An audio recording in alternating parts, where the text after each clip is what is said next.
पर्वत की सुन्दरी आलोके श्रृङ्गारी ओठमा लगाइलाले सपनीमा आयो रे दिलाए चोखो अनुभयो भो हेरिदेऊ न एकपल्ट मेरो हात समाए रे ओ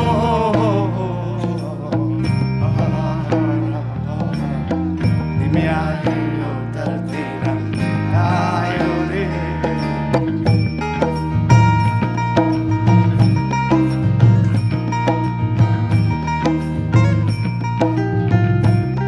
यो लिरिक्स चाहिँ हाम्रो सुमन प्रधान दाई हुनुहुन्थ्यो अनि मेरो गीतमा चाहिँ हरेक गीतमा चाहिँ उहाँले लिरिक्स लेखिदिनु हुन्थ्यो कि मलाई अनि उहाँ चाहिँ यो संसारमा हुनुहुन्न अहिले होइन त्यही उहाँलाई सम्झेर रोजले गाइदिएको हो कि त्यो लायकलाई